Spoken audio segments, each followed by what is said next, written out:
Pourquoi cette campagne s'appelle « Tout n'est pas rose » Parce qu'en fait, les effets secondaires des traitements pour le cancer du sang ne sont pas négligeables. Souvent, ils sont caractérisés par une fatigue importante qui impacte sur le quotidien de nos patientes.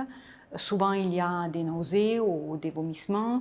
De l'autre côté, il y a des problèmes liés à les douleurs articulées de l'hormonothérapie. Donc, ce sont des effets secondaires qui peuvent changer la qualité de vie de nos patientes et même, quelquefois, la reprise du travail. Donc, ici à Gustave Roussy, on veut vraiment lancer un programme qui permettra d'avoir des thérapies qui soient autant efficaces par rapport au risque personnel de chaque patiente, mais de l'autre côté, moins agressive en termes d'effets secondaires et donc moins lourde en termes d'effets secondaires pour préserver le plus possible la qualité de vie de chaque femme. Ce programme s'appelle 50 nuances de rose et c'est un programme qui s'adresse à toutes les femmes atteintes d'un cancer du sang avec un objectif assez précis, qui est celui-là d'identifier les meilleurs traitements possibles pour chaque patiente, de les personnaliser en fonction de son risque personnel. Nous voudrons bien comprendre quel est le risque de rechute pour chaque patiente en prenant en considération l'étendue de la tumeur, mais au-delà de ça aussi, certaines caractéristiques biologiques de la tumeur plus poussées qui pourraient être en relation avec son risque personnel de rechute.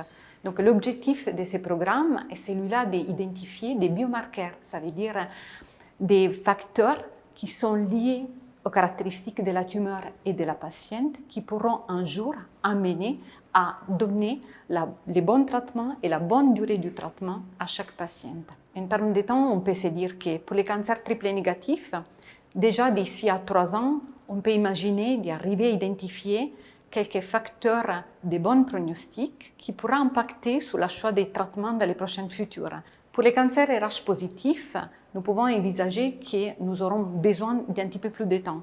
Pourquoi? Parce que pour ce type de cancer, les rechutes pourraient être un petit peu plus tardives et donc les essais cliniques que nous allons monter vont durer plus de temps, mais sans doute les résultats seront autant importants pour l'adaptation de la thérapie et la personnalisation des traitements.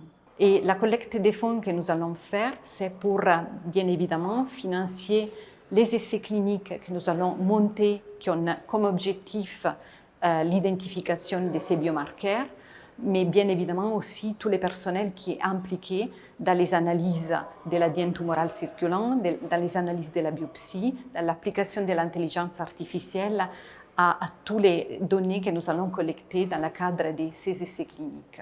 Un grand merci à tous les donateurs qui, chaque année, cette année, dans les années à venir, vont nous soutenir dans des programmes autant ambitieux.